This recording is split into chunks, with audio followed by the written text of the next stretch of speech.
Hello दोस्तों, मेरा नाम है अंकुश और आप जुड़े मेरे चैनल ऑडिट ऑन टिप्स पे।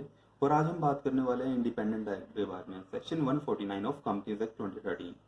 सबसे पहले हम बात कर लेते हैं एप्लीकेबिलिटी की, किन कंपनीज के ऊपर ये सेक्शन एप्लीकेबल होता है।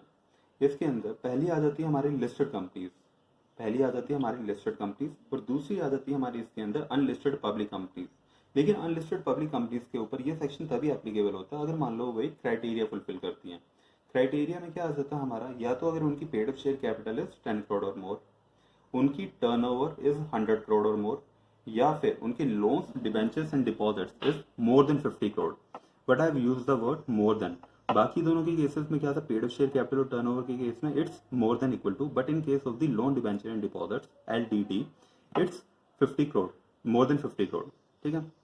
और जो हम ये लिमिट देखेंगे हमारी लोन्स डिबेंचर और डिपॉजिट्स की, या फिर पेड अप शेयर कैपिटल की, या फिर जो टर्नओवर की जो हम लिमिट चेक करेंगे, ये हम देखेंगे as on the last date of the latest audited financial statement. यानी कि अगर मैं बात करूं 2019 के लिए, we will check the limit as on the 31 of March 2019। ठीक है। 2019-20 में ये सेक्शन एप्लीकेबल होगा हमारे ऊपर या नहीं होगा, उसके लिए हम क्या चेक करेंगे, as on the 31 March of 2019 क्या हम सेटिस्फाई करते हैं क्राइटेरिया, क्या हमारी टर्नओवर या फिर पेड अप शेयर कैपिटल या फिर लोन डिवेंचर और डिपॉजिट सेटिस्फाई करती हैं क्राइटेरिया को। If they satisfy in case of the unlisted public companies, then ये सेक्शन हमारे लिए एप्लीकेबल होगा, अदरवाइज वॉन्ट बी एप्लीकेबल। ये हो गया हमारा एप्लीकेबिलिटी। देन सेकंड आ जाता है किन कंपनीज के ऊपर ये सेक्शन एप्लीकेबल नहीं होता। इसके अंदर आ जाती है हमारी dormant companies, wholly owned subsidiary companies and the joint ventures. कौन कौन से आगे इसके अंदर, हमारे joint ventures, wholly owned subsidiary and dormant companies, इनके ऊपर ये सेक्शन एप्लीकेबल नहीं होता। और साथ ही में ये सेक्शन ये कहता है कि if A company ceases to fulfill the criteria for 3 consecutive financial years, 3 consecutive financial years अगर मान लो कंपनी सेटिस्फाई नहीं करती है क्राइटेरिया को, तब ये प्रोविजन, इस सेक्शन के प्रोविजन उस कंपनी के ऊपर लगने बंद हो जाएंगे। कहने का मतलब क्या हुआ कि हमने क्या देखा कि 31 मार्च 2019 को ये हम क्राइटेरिया फुलफिल करते थे, तो 2019-20 के लिए तो ये प्रोविजन हमारे ऊपर एप्लीकेबल होंगे, हमें इंडिपेंडेंट डायरेक्टर अपॉइंट करना पड़ेगा। देन 2019-20 के लिए तो हमने अपॉइंट किया ही किया। ये सेक्शन कहता है कि 20-21, 21-22 से इसके लिए भी आपको अपॉइंट करना पड़ेगा, चाहे बेशक आप सेटिस्फाई नहीं भी करते क्राइटेरिया को। 20-21, 21-22 से इसमें भी आपको इंडिपेंडेंट डायरेक्टर अपॉइंट करना पड़ेगा। और अगर मान लो इन तीनों सालों के बीच में किसी भी साल में अगर मान लो आपने फिर से क्राइटेरिया फुलफिल किया, तो अगले तीन कंसेक्यूटिव फाइनेंशियल ईयर्स के लिए हम फिर देखेंगे। यानी कि एक बार ये एप्लीकेबल हो गया तो उस साल में तो अप्लाई होगा ही होगा, अगले 3 सालों में भी ये सेक्शन हमारे ऊपर एप्लीकेबल होगा। तो ये होगी हमारी नॉन एप्लीकेबिलिटी की बात। इसी के साथ हम बात करते हैं कि कितने इंडिपेंडेंट डायरेक्टर्स कंपनी को अपॉइंट करने पड़ेंगे, कितने इंडिपेंडेंट डायरेक्टर्स कंपनी को अपॉइंट करने पड़ेंगे। तो ये जो हमारी लिमिट है, ये लिस्टेड कंपनीज के लिए अलग है, अनलिस्टेड पब्लिक कंपनीज के लिए अलग है। लिस्टेड कंपनीज के लिए अलग है और अनलिस्टेड पब्लिक कंपनीज के लिए अलग है। लिस्टेड कंपनीज के लिए कितनी है, it is 1/3 of the total number of directors, 1/3 of the total number of directors. और अनलिस्टेड पब्लिक कंपनीज के लिए ये लिमिट कितनी है, अनलिस्टेड पब्लिक कंपनीज के लिए लिमिट ये है 2, यानी कि 2 इंडिपेंडेंट डायरेक्टर्स अपॉइंट करने मैंडेटरी हैं इन case of the unlisted public companies. लेकिन साथ ही में ये हमारा सेक्शन कहता है कि अगर मान लो कंपनी के ऊपर सेक्शन 177 एप्लीकेबल है, यानी कि कंपनी को ऑडिट कमेटी बनानी जरूरी है। और ऑडिट कमेटी जब कंपनी ने बनाई तो उसके जो डायरेक्टर्स थे ना, वो लेट्स अज्यूम 5 थे। ठीक है। और हमारा सेक्शन 177 कहता है कि जो मेजोरिटी ऑफ द डायरेक्टर्स होने चाहिए वो इंडिपेंडेंट डायरेक्टर्स होने चाहिए। तो 5 अगर टोटल नंबर ऑफ डायरेक्टर्स हैं इन दी ऑडिट कमेटी, तो मेजोरिटी होगी हमारी 3 की। तो इन केस अगर मान लो because of this applicability of section 177 हमारा जो 2 की लिमिट है वो एक्सीड करती है, तो उस केस में इट जो हायर लिमिट होगी, यानी कि 3 है, because of the audit committee applicability of section 177, हम हायर लिमिट को कंसीडर करेंगे for the purpose of appointment of the number of independent directors, हमारे 3 हो जाएंगे। तो ये हो गया हमारा total number of independent directors. उसके बाद आ जाता है हमारा ये सेक्शन की कब तक आपको अपॉइंट करें, कितने टाइम पीरियड के लिए आप अपॉइंट कर सकते हैं इंडिपेंडेंट डायरेक्टर को। किसी भी इंडिपेंडेंट डायरेक्टर का टर्म ऑफ ऑफिस क्या होगा। अगर हम बात करें टर्म ऑफ ऑफिस की, तो मैक्सिमम जो टर्म है वो है 5 ईयर्स का। मैक्सिमम आप किसी भी इंडिपेंडेंट डायरेक्टर को 5 सालों के लिए अपॉइंट कर सकते हो। और साथ ही हमारा सेक्शन कहता है कि आप 2 कंसेक्यूटिव टर्म्स के लिए अपॉइंट कर सकते हो, यानी कि आपने पहले 5 सालों के लिए अपॉइंट किया किसी भी इंडिपेंडेंट डायरेक्टर को, आप अगले 5 सालों के लिए भी अपॉइंट कर सकते हो, यानी कि 2 टर्म्स के लिए आप अपॉइंट कर सकते हो। उसके बाद आपको 3 सालों का गैप देना पड़ेगा। इन 3 सालों को हम क्या बोलते हैं, कूलिंग पीरियड। ठीक है। आपको 3 सालों का कूलिंग पीरियड देना पड़ेगा। इन 3 सालों में ना आप उसको किसी भी पोजीशन पे अपॉइंट कर सकते हो उस इंडिपेंडेंट डायरेक्टर को, ना ही उसका कोई एसोसिएशन होगा कंपनी के साथ, बिल्कुल ही अलग कर दिया जाएगा उस इंडिपेंडेंट डायरेक्टर को, उससे कोई भी ट्रांजैक्शन नहीं होगी कंपनी की, बिल्कुल ही हम उसको अलग कर देंगे, ना ही उसको अपॉइंट करेंगे, ना ही उसके साथ कोई भी एसोसिएशन होगा कंपनी का। सो this is the term of the independent director, कितने सालों के लिए हम उसको अपॉइंट कर सकते हैं। तो हमने क्या पढ़ा कि कम से मैक्सिमम हम 5 सालों के लिए अपॉइंट कर सकते हैं एंड मैक्सिमम 2 कंसेक्यूटिव टर्म्स के लिए हम अपॉइंट कर सकते हैं, उसके बाद कम से कम 3 सालों का कूलिंग पीरियड आएगा। तो ये हो गया हमारा term of the independent director.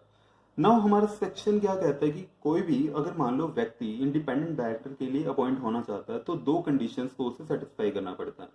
पहला क्या कि उसे क्राइटेरिया फुलफिल करना पड़ता है इंडिपेंडेंट डायरेक्टर का, और दूसरा उसे डेक्लेरेशन देनी पड़ती है कि that he satisfy the criteria. ठीक है, 2 कंडीशन है। पहला उसे कंडीशंस फॉर द मतलब criteria for the independent director, उसे क्राइटेरिया फुलफिल करना पड़ता है, और दूसरा उसे डेक्लेरेशन देनी पड़ती है। तो हम पहले बात करते हैं क्राइटेरिया की। क्राइटेरिया क्या कहता है कि कोई भी व्यक्ति कब इंडिपेंडेंट माना जाएगा, कोई भी व्यक्ति कब इंडिपेंडेंट माना जाएगा। तो इसके अंदर पहले आ जाता है हमारा कि फर्स्ट एंड फॉरमोस्ट कि वो व्यक्ति ना मैनेजिंग डायरेक्टर होना चाहिए, ना ही वो होल टाइम डायरेक्टर होना चाहिए, और ना ही नॉमिनी डायरेक्टर होना चाहिए। हमने क्या कहा, ना ही वो मैनेजिंग डायरेक्टर होना चाहिए, ना ही होल टाइम डायरेक्टर होना चाहिए, और ना ही वो नॉमिनी डायरेक्टर होना चाहिए। इसी के साथ हमारा सेक्शन कहता है कि he must B fulfilling the 6 conditions. 6 conditions prescribe किए हमारे सेक्शन में, जिसको हम क्लॉजेस बोलते हैं A to F, 6 क्लॉजेस हैं। उन 6 क्लॉजेस को भी वो सेटिस्फाई करेगा तभी वो इंडिपेंडेंट माना जाएगा, otherwise that person shall not be classified to be the independent director. वो कौन से 6 क्लॉजेस कौन कौन से आ जाते हैं। इसके अंदर हमारा पहला क्लॉज आ जाता है कि he must be in the opinion of the board a person of integrity. Integrity we can say आदर्शवादी। ठीक है, he must be a person of integrity, पहली बात। दूसरा वही पहला क्लॉज चल रहा है हमारा क्लॉज है, that he in the opinion of the board he is the person of integrity having the expertise and experience. क्या क्या हो गया हमारा, integrity, experience and expertise. Integrity, expertise and experience, तो ये हो गया हमारा close number A. Clause number B बात करता है हमारा कि डेट इंडिपेंडेंट डायरेक्टर जिसको हम अपॉइंट करना चाहते हैं, he shall not be the promoter of the company, he shall not be he shall not be the promoter or related to the promoter or director of the company, subsidiary, holding और associate company।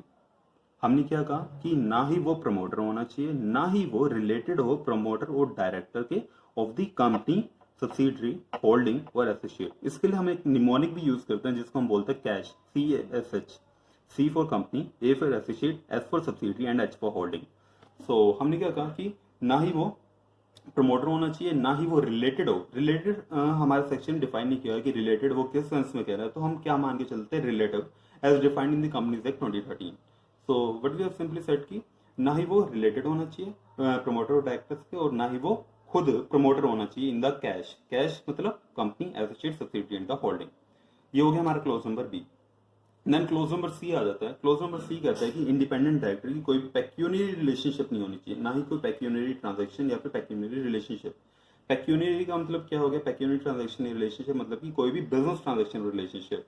Let's assume कि independent director ने कोई building दे रखी है company को rent पे, तो it is a पेक्यूनियरी relationship. लेकिन साथ ही हमारा सेक्शन क्या कहता है कि आपको एग्जम्प्ट कर दिया जाएगा, मतलब कि पेक्यूनियरी रिलेशनशिप को कंसीडर तब नहीं किया जाएगा अगर मान लो जो ट्रांजैक्शन वो आर्म लेंथ बेसिस पे है।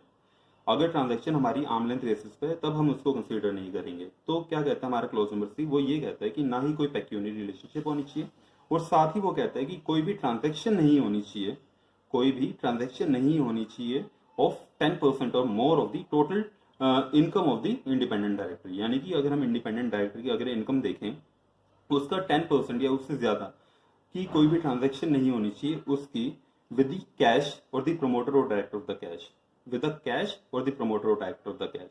कैश का मतलब बताया था मैंने आपको, company, associate, subsidiary of the holding, और द प्रमोटर और director of the company, holding, subsidiary of the associate company. तो ये हो गया हमारा क्लोज नंबर सी, कोई पेक्यूनियरी रिलेशनशिप या फिर कोई भी ट्रांजैक्शन नहीं होनी चाहिए 10% और मोर की of the total income of the independent director. तो ये हो गया हमारा क्लोज नंबर सी। उसके बाद आ जाता है हमारा close number D. Close number D में क्या कहता है हमारा सेक्शन, क्लोज नंबर डी में कहता है कि कोई भी relative of the independent director, independent director का कोई भी रिलेटिव। इसके अंदर 4 बातें हैं। पहली बात आ जाती है कि जो इंडिपेंडेंट डायरेक्टर कोई भी रिलेटिव है वो होल्ड नहीं करेगा कोई भी सिक्योरिटी या इंटरेस्ट इन द कैश, कोई भी सिक्योरिटी और interest in the cash. Cash मतलब कंपनी, एसोसिएट, सब्सिडियरी, होल्डिंग, ठीक है, वो होल्ड नहीं करेगा कोई भी सिक्योरिटी या इंटरेस्ट इन द कैश। दूसरा वो कहता है कि कोई भी इंडेप्टनेस नहीं होनी चाहिए रिलेटिव की, ठीक है। दूसरी बात आ गई इंडेप्टनेस की, ठीक है, कोई भी बोरिंग्स नहीं हो, मतलब कि कंपनी ने कोई भी उसको उधार ना दिया हो, उसने कोई भी उधार ना लिया हो, ठीक है, इंडेप्टनेस नहीं होनी चाहिए। दूसरी बात, तीसरी बात आ जाती है कि उसने कोई भी गारंटी या सिक्योरिटी, किसने, रिलेटिव ने कोई भी गारंटी या सिक्योरिटी ना दे रखी हो in relation to the indebtedness of the third party with the cash और द प्रमोटर और director of the cash, with the cash और द प्रमोटर और डायरेक्टर ऑफ द कैश। क्या कहा हमने, कोई भी इंडेप्टनेस नहीं होनी चाहिए एक तो, ठीक है। इंडेप्टनेस भी जब हम देखेंगे वो कैश के लिए भी देखेंगे, वो हम प्रमोटर और डायरेक्टर ऑफ द कैश भी देखेंगे, ठीक है। और हमने अगला क्या कहा, हमने गारंटी या सिक्योरिटी ना दे रखी हो टू दी कैश और द प्रमोटर और director of the cash in relation to the indebtedness of the third party. यानी कि अगर मान लो सी ने लोन लिया है कंपनी से, उसकी रिस्पेक्ट में गारंटी दे रहा है हमारा independent director to the cash या द प्रमोटर और डायरेक्टर ऑफ द कैश, तो ऐसा भी कोई केस नहीं होना चाहिए। अभी इसकी रिस्पेक्ट में एग्जाम्पशन भी बढ़ेंगे। पहला फोर्थ पॉइंट पे देख लेते हैं। फोर्थ पॉइंट क्या कहता है कि पेक्यूनियरी रिलेशनशिप नहीं होनी चाहिए रिलेटिव की कोई भी पेक्यूनियरी रिलेशनशिप नहीं होनी चाहिए, कोई भी पेक्यूनियरी ट्रांजेक्शन नहीं होनी चाहिए, ठीक है। अब इन चारों की रिस्पेक्ट में ना एक एग्जम्पशन दे रखी है रिलेटिव को ना, इन चारों के होल्डिंग सिक्योरिटी और होल्डिंग एनी सिक्योरिटी और द इंटरेस्ट, होल्डिंग सिक्योरिटी और इंटरेस्ट, इंडेप्टनेस या फिर गिवन एनी गारंटी और सिक्योरिटी, और फोर्थ जो है हमारा पेक्यूनियरी रिलेशनशिप। इन चारों के रिस्पेक्ट में एक एग्जम्पशन दे रखा है रिलेटिव को। वो एग्जम्पशन कितनी है, वो है हमारी 50 लाख की, ठीक है। पहले तीन केसेस में तो 50 लाख की है, 50 लाख या फिर 2%। अगर हम सिक्योरिटी की बात करें, होल्डिंग यानी सिक्योरिटी और इंटरेस्ट, तो उसमें हमारा सेक्शन कहता है 2% of the face value, 2% of the face value of the security और ₹50 लाख। इंडेप्टनेस के केस में भी वो 50 लाख की एग्जम्पशन दे देता है। तीसरा जो गारंटी और सिक्योरिटी दी है उसके केस में भी वो 50 लाख की एग्जम्पशन दे देता है। लेकिन जो हमारी पेक्यूनियरी रिलेशनशिप है उसके रिस्पेक्ट में वो 50 लाख ना कह के वो सीधा कहता है 2% ऑफ द ग्रोस टर्नओवर, ठीक है। वो क्या कहता है, simply 2% of the gross turnover of the किसकी, रिलेटिव की, 2% ऑफ द ग्रोस टर्नओवर देखें। और वो कहता है कि it have to be checked individually and or in the combination with all this 4 transaction, जो हमारी सिक्योरिटी, गारंटी, जो कोई भी इंडेप्टनेस वगैरह, ये जो 4 हमने पढ़े हैं क्लोज नंबर डी के अंदर, उन चारों को एग्रीगेट में भी देखा जाएगा और इंडिविजुअली भी देखा जाएगा जब हम 2% की लिमिट चेक करेंगे। ये हो गया हमारा close number D with respect to the relative. इसी के बाद क्लोज नंबर ई आ जाता है। क्लोज नंबर ई क्या कहता है, क्लोज नंबर ई कहता है कि ना ही इंडिपेंडेंट डायरेक्टर, ना ही उसका कोई रिलेटिव। इसके अंदर भी हमारे 4 फर्दर सब पॉइंट्स हैं। क्या कहता है कि ना ही कोई रिलेटिव और ना ही कोई, मतलब ना ही इंडिपेंडेंट डायरेक्टर और ना ही उसका कोई रिलेटिव, ठीक है, होल्ड करता हो position as a employee, hold करता हो पोजीशन एज ए एम्प्लॉय और द की मैनेजरियल पर्सोना। अच्छा, एक बात बतानी रहेगी, ये जो हम रिलेटिव के केस में देखते हैं ना कि जो हमने सिक्योरिटी या इंडेप्टनेस वगैरह चेक किया है, ये हम करंट फाइनेंशियल ईयर में भी देखेंगे और प्रीसीडिंग 2 फाइनेंशियल ईयर्स में भी देखेंगे। यानी कि वो होल्ड ना करता हो कोई भी security interest in the current financial year or during the preceding 2 financial year, कोई भी इंडेप्टनेस ना हो during the current financial year or the preceding 2 financial years, ना ही उसने कोई गारंटी या सिक्योरिटी दे रखी हो during the current financial year or during the preceding 2 financial years, और ना ही कोई पेक्यूनियरी रिलेशनशिप हो during the current financial year or during the preceding 2 financial years, ठीक है। अब हम क्लोज नंबर ई पे थे, जिसमें हमने कहा कि जो हमारा ये इंडिपेंडेंट डायरेक्टर है या फिर उसका कोई भी रिलेटिव है, होल्ड ना करता हो as a position of the employ और the key managerial personnel, hold ना करता हो as a position of employ और the key managerial personnel during the any of the 3 preceding financial year. अब हमने क्या यूज किया, अब हमने टाइम पीरियड क्या यूज किया, during the preceding 3 financial year, पिछले 3 सालों के लिए हम देखेंगे। लेकिन यहाँ पे भी हमने रिलेटिव के केस में एग्जाम्पशन दे दी कि हम पिछले 3 सालों का रिलेटिव के केस में कंसिडर नहीं करेंगे। यानी कि हम सिर्फ इंडिपेंडेंट डायरेक्टर को देखेंगे कि वो पिछले 3 सालों में ना ही वो एम्प्लॉय रहा हो और ना ही वो की मैनेजरियल पोजीशन उसने होल्ड की हो। तो ये हो गया हमारा पहला पॉइंट। सेकंड पॉइंट इसके अंदर आ जाता है कि ना ही रिलेटिव और ना ही उसका, ना ही इंडिपेंडेंट डायरेक्टर और ना ही रिलेटिव रहा हो एज ए एम्प्लॉय, प्रोप्राइटर या फिर partner, employ, proprietor or the partner of the firm of auditor or the company secretary in practice और the cost auditor of the firm. क्या कहा हमने कि ना ही वो एम्प्लॉय रहा हो, ना ही वो सोल प्रोप्राइटर रहा हो, यानी कि कोई ऑडिट फर्म है जो कंपनी का ऑडिट करती है, उसका मतलब कि वो ओनर ना हो, सोल प्रोप्राइटर, वो सोल प्रोप्राइटर ना हो, ओनर ना हो, ना एम्प्लॉय रहा हो, ना पार्टनर रहा हो, ना ही वो प्रोप्राइटर रहा हो of the firm of auditor or the CS in practice और the cost auditor of the company. पहली बात। और दूसरी बात इसी के साथ वो ये कहता है कि जो हमारा रिलेटिव या फिर जो इंडिपेंडेंट डायरेक्टर है, he shall not be the employ, proprietor or the partner in the legal और the consultancy firm and having a transaction what we have used and having a transaction of 10% or more of its total मतलब कि total turnover, उसकी total turnover जितनी भी है उसकी 10% या उससे ज्यादा की ट्रांजैक्शन नहीं होनी चाहिए विद द लीगल और the consultancy firm during the preceding 3 financial year, पिछले 3 फाइनेंशियल ईयर्स में देखेंगे। ये हो गया हमारा सेकंड पॉइंट। थर्ड वो कहता है कि कोई भी रिलेटिव या फिर इंडिपेंडेंट डायरेक्टर होल्ड ना करता हो 2% और more of the total voting power. अच्छा, इसके अंदर हम एक बात का ध्यान रखेंगे, जब हम देखते हैं ना कि वो होल्ड ना करता हो वोटिंग पावर, तो उसमें हम ये देखते हैं कि वोटिंग पावर अगर हम एज ए इंडिपेंडेंट डायरेक्टर के लिए देख रहे हैं तो 2% की लिमिट अलग है, और जब हम रिलेटिव के लिए देखते हैं तो रिलेटिव का रिलेटिव मतलब सॉरी मतलब कोई इंडिपेंडेंट डायरेक्टर के दो, एक या एक से ज्यादा रिलेटिव भी हैं, तो हम उनका एग्रीगेट लेके चलेंगे। यानी कि अगर मान लो उसके mother and father independent director के रिलेटिव है, तो मदर एंड फादर का एग्रीगेट शेयर देखेंगे, क्या वो 2% एक्सीड तो नहीं कर रहा, 2% या 2% एक्सीड तो नहीं कर रहा वोटिंग पावर के, तो ये चेक करेंगे हम। देन इसी का क्लोज ई का एक लास्ट पॉइंट आ जाता है, वो ये कहता है कि अगर मान लो कोई भी नॉन प्रॉफिट ऑर्गेनाइजेशन है, नॉन प्रॉफिट ऑर्गेनाइजेशन के अंदर वो एज ए चीफ, कोई भी एज ए एग्जीक्यूटिव या फिर अगर मान लो वो as a director position hold तो नहीं करता वो व्यक्ति। और कंडीशन इस तरह से है कि जो नॉन प्रॉफिट ऑर्गेनाइजेशन है, मान लो उसकी जो टोटल फंडिंग है वो 25% और मोर की है, यानी कि कंपनी जो है वो उस एनपीओ को 25% और मोर जो उसकी टोटल रिजर्व है एनपीओ की, वो उस कंपनी से मिलती हैं। और अगर मान लो उस कंपनी के अंदर वो व्यक्ति एज ए इंडिपेंडेंट, वो as a director position hold करता है या फिर एनी मैनेजरियल पोजीशन होल्ड करता है, तो भी वो इंडिपेंडेंट नहीं माना जाएगा। ठीक है। या फिर अगर मान लो वो व्यक्ति उस एनपीओ के अंदर या फिर वो वाली जो हमारी नॉन प्रॉफिट ऑर्गेनाइजेशन है वो होल्ड करती है 2% और more of the total voting power, तो भी वो इंडिपेंडेंट नहीं माना जाएगा। ठीक है ना। अगर मान लो कोई भी डायरेक्टर या फिर उसका रिलेटिव या फिर अगर कोई भी उसका डायरेक्टर या रिलेटिव होल्ड करता हो पोजीशन एज ए एग्जीक्यूटिव और the director in the non profit organisation जिसकी टोटल रिसिप्ट्स की, जो उसकी टोटल फंडिंग है, टोटल रिसिप्ट्स के more than 25% receive from the company, और दैट एनपीओ होल्ड्स 2% और more of the total voting power of the company, तो भी हम उसको इंडिपेंडेंट नहीं मानेंगे। ये क्लोज नंबर ई हो गया। फिर इसी के साथ क्लोज नंबर एफ आ जाता है। क्लोज नंबर एफ किस बारे में बात करता है कि वो कहता है कि he must possess some qualification, he must possess some qualification. और ये क्वालिफिकेशन कहाँ प्रिस्क्राइब की गई है? क्वालिफिकेशन प्रिस्क्राइब की गई है हमारे रूल 5 के अंदर। इसके अंदर हमारी नॉर्मल क्वालिफिकेशन आ जाती है, लाइक उसके बाद कोई भी एक्सपर्टीज होनी चाहिए in the finance, law, marketing etcetera, वो आप रूल नंबर 5 से चेक कर सकते हैं। तो this is all about the criteria of the independence director. Criteria के अंदर हमने क्या क्या बातें पढ़ ली? क्राइटेरिया के अंदर हमने पढ़ा कि पहला ये आ जाता है कि हमारा ही must B, he shall not be the managing director, full time director और दी नॉमिनी डायरेक्टर, और वो 6 कंडीशन को सेटिस्फाई करता हो। पहले में हमने इंटीग्रिटी, एक्सपर्टीज और एक्सपीरियंस की बात की। क्लोज नंबर बी के अंदर हमने बात की कि ना ही वो प्रमोटर हो, ना ही वो रिलेटेड हो प्रमोटर और director of the cash. Then हमने क्लोज नंबर सी के अंदर बात की पेक्यूनियरी रिलेशनशिप की विद द कैश और द प्रमोटर और director of the cash. Clause number D के अंदर हमने बात की रिलेटिव की with respect to holding any security और गारंटी और इंडेप्टनेस। और थर्ड हमने बात की इंडेप्टनेस और गारंटी और गिवन हैंड गारंटी और सिक्योरिटी होती है पेक्यूनियरी रिलेशनशिप। ठीक है।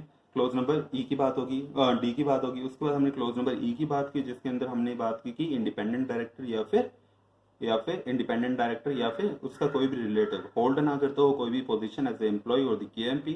ठीक है। ना ही वो एज ए एम्प्लॉय हो या फिर पार्टनर और proprietor as a in the audit firm of the CS in practice और द कॉस्ट ऑडिटर और एनी एम्प्लॉय पार्टनर और प्रोप्राइटर इन द लीगल और द कंसल्टेंसी फर्म। इसके बारे में बात कर ली। उसी के अंदर हमने एक बात और पढ़ी कि वो होल्ड ना करते हो, ना ही वो इंडिपेंडेंट डायरेक्टर, ना ही उसका कोई रिलेटिव 2% और more of the total voting power, और ना ही कोई भी नॉन प्रॉफिट ऑर्गेनाइजेशन के अंदर जिसकी total funding more than 25% is from the company, या फिर कोई भी नॉन प्रॉफिट ऑर्गेनाइजेशन जो होल्ड करती है 2% और more of the total turnover, 2% और more of the total voting power, उस कंपनी में कोई भी इंडिपेंडेंट डायरेक्टर पोजीशन होल्ड ना करता हो एज ए डायरेक्टर और एनी अदर एग्जीक्यूटिव पोजीशन। और साथ में हमने क्लोज नंबर एफ पढ़ा जिसके अंदर हमने बात की कि he must possess some qualification as prescribed in the rule 5। So this is the criteria. हमने क्या कहा था कि दो कंडीशन फुलफिल होनी चाहिए कोई भी व्यक्ति अगर इंडिपेंडेंट डायरेक्टर अपॉइंट होना चाहता है। पहला हमने कहा कि वो क्राइटेरिया फुलफिल करता हुआ होना चाहिए, और दूसरा हमने कहा कि डेक्लेरेशन देगा, डेक्लेरेशन डेट इज सेटिस्फाइगा criteria of the independent director. और ये डेक्लेरेशन कब देगा? डेक्लेरेशन के रिस्पेक्ट में हमारा सेक्शन कहता है कि डेक्लेरेशन एक तो उसको तब देनी पड़ेगी फर्स्ट मीटिंग जब वो अटेंड करता है after becoming the independent director. Independent director बनने के बाद जो भी वो पहली बोर्ड मीटिंग अटेंड करेगा उसके अंदर उसको डेक्लेरेशन देना पड़ेगा। साथ ही उसको हर साल देना पड़ेगा in the first board meeting of the in respect of each financial year. जो भी फर्स्ट बोर्ड मीटिंग होगी उसके अंदर उसको डेक्लेरेशन देना पड़ेगा। एंड साथ ही अगर मान लो कभी भी सर्कमस्टांसेस में चेंज होता है जिसकी वजह से उसकी इंडिपेंडेंट जो क्राइटेरिया इंडिपेंडेंट डायरेक्टर का वो अफेक्ट होता है, तो होता है मतलब कि हो अगर सेटिस्फाई हो जाए तो वैसे पोजीशन को छोड़ देगा। अफेक्ट हो रहा है किसी भी सेंस में तो उस केस में उसे डेक्लेरेशन देनी पड़ेगी। तो this with respect to the declaration of the independent director. Declaration कब उसको देनी पड़ेगी इंडिपेंडेंट डायरेक्टर को। एक बात और है इसके अंदर, हमारे सेक्शन के अंदर अगर मान लो कल को अगर इंडिपेंडेंट डायरेक्टर के ऑफिस में वैकेंसी हो जाती है तो वो कितने टाइम के अंदर फिल हो जानी चाहिए। सेम है जो विमेन डायरेक्टर के केस में हमने पढ़ा था कि या तो अगली बोर्ड मीटिंग के अंदर, इमीडिएट नेक्स्ट बोर्ड मीटिंग, या फिर 3 महीने के अंदर अंदर, विच एवर इज लेटर। यानी कि अगर मान लो 3 महीने के अंदर अंदर कोई भी बोर्ड मीटिंग हो जाती है तो 3 महीने के अंदर अंदर आपको इंडिपेंडेंट डायरेक्टर की वैकेंसी को फिल करना पड़ेगा। लेकिन अगर मान लो 3 महीने के अंदर अंदर कोई भी बोर्ड मीटिंग नहीं होती तो जो भी पहली बोर्ड मीटिंग होगी 3 महीने के बाद उसके अंदर इंडिपेंडेंट डायरेक्टर अपॉइंट हो जाना चाहिए। So this is all about the independent director. I hope you like it. Do like, subscribe and share the channel. Bye bye. Take care. वो ये है कि अगर मान लो कल को अगर इंडिपेंडेंट डायरेक्टर के ऑफिस में वैकेंसी हो जाती है तो कितने टाइम के अंदर फिल हो जानी चाहिए। सेम है जो विमेन डायरेक्टर के केस में हमने पढ़ा था कि या तो अगली बोर्ड मीटिंग के अंदर, इमीडिएट नेक्स्ट बोर्ड मीटिंग, या फिर 3 महीने के अंदर अंदर, विच एवर इज लेटर। यानी कि अगर मान लो 3 महीने के अंदर अंदर कोई भी बोर्ड मीटिंग हो जाती है तो 3 महीने के अंदर अंदर आपको इंडिपेंडेंट डायरेक्टर की वैकेंसी को फिल करना पड़ेगा। लेकिन अगर मान लो 3 महीने के अंदर अंदर कोई भी बोर्ड मीटिंग नहीं होती तो जो भी पहली बोर्ड मीटिंग होगी 3 महीने के बाद उसके अंदर इंडिपेंडेंट डायरेक्टर अपॉइंट हो जाना चाहिए।